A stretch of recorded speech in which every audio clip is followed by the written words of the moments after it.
Hello and welcome to your Strong Workout, brought to you by Business Bellies and Transcend.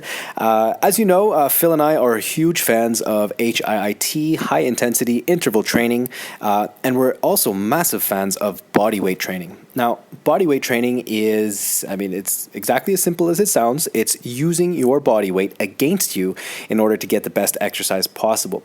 So think about a simple exercise like squats or lunges or jumping jacks. These are all body weight exercises, so no additional equipment required. And it used to be that when Phil and I started working in the gyms, 15 years ago, it was just the better the gym, it meant like the more high-tech the equipment.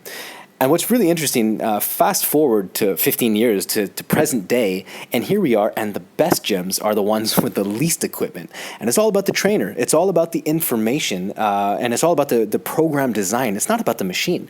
You can have a $100,000 machine, and you just sit in there, and you just, push forward or pull backwards, and all that's doing is working one tiny little muscle. And unless you're like a physique model or a bodybuilder, that is just not the right way to get in shape. So you want to burn your belly, you want to lose fat and boost your metabolism and feel amazing. Well, body weight exercises is the way to go. This is just unquestionably the fastest way to great results for fat burning.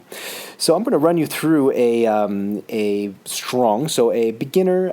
It's not so beginner, but it's definitely a great introduction to HIIT. First exercise is toe tap. You can take a look at the movement. Now you see I'm trying to pop up and down as light as possible on my toes. I don't want to land harsh. I don't want to be stomping around. So you almost want to imagine that when you're doing this exercise, it's like someone's in the house and they're trying to sleep and you're being really nice and you don't want to wake them up. So just imagine that. All right, now of course your breathing is going to be loud, but that's totally acceptable. Breathe as loud and deep as you need.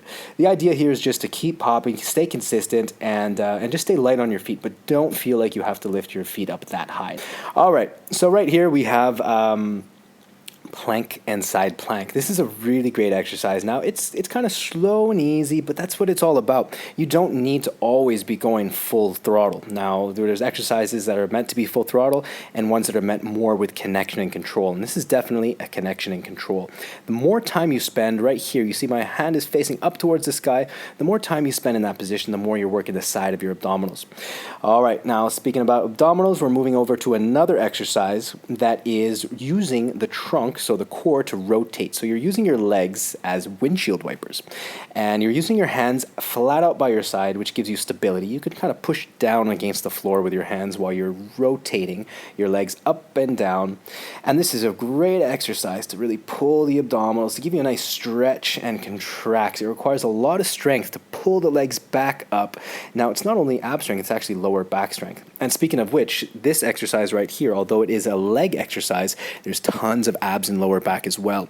So I'm pushing off of bench, propelling one leg straight up in the air. Now you want that foot that's not on the bench or chair or whatever you're using, you want that foot directly pointed upwards at the ceiling, as perpendicular to the ground as possible. Try not to let it go forward too much. The straighter up it goes, the better it is, because that focuses the weight right over your hips and glutes, and that's exactly what you're trying to accomplish. So now we have the squat. This is a very straightforward body weight exercise. You're using your quads, your hamstrings, your glutes, your hip flexors, your calf muscles are stabilizing. It requires quite a bit of flexibility to get down this low. Now I'm squatting right down to the bottom position.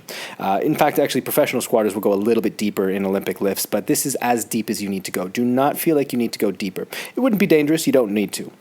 All right, push-ups, pretty self-explanatory. Push-ups, a basic fundamental movement for upper body strength and for burning calories. Absolutely great exercise to boost your metabolism because it's using a lot of big muscles. All right, so don't be afraid of the push-up. Now, if you cannot do the push-up yet is the key word, you will, then you can do an incline push-up, which would be finding a couch or even a wall and using that to push yourself up with.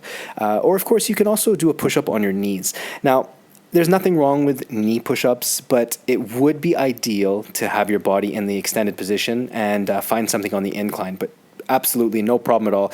If you cannot do full-on push-ups, and if you don't have something inclined to put your hands against, then go for the knee push-ups. And when you've built up enough strength to get, let's say, 12 to 15 knee push-ups, then you're ready to try the real push-up. And you'll probably start with getting 5 or 6, maybe 7, and just keep going. Do 5 or 6 or 7, and then break for a minute or two, and then do another 5 or 6 or 7, and do a break for 2. And just by doing that once or twice a day, it's incredible how fast you will progress in the push-up.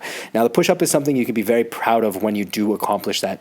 Let's say right now you can do 5 push-ups. Well, how about this? In 4 weeks from now, I believe that you can be doing 10 to 12. Now, it's not going to happen by just doing, a workout once a week. You have to be consistent. So I highly recommend that if push-ups are one of your, let's say, weak points, if it's not your strong point, if you're struggling with the push-up, then make that a little project. Maybe tell yourself, every day when I wake up, I'm going to do as many push-ups as I can. I'm going to practice. And maybe before you go to sleep, maybe brush your teeth and do 5 or 6 push-ups, and just get that pattern, get that muscular movement, get that programmed to become stronger and to get yourself ready for the next workout. And you'll find that you progress very fast when you are consistent. So consistency is your friend. When you have any area, and the same goes for life, when you have any area that you're trying to improve, a big effort is great, but consistent effort is what really pays off. Consistency, it's everything.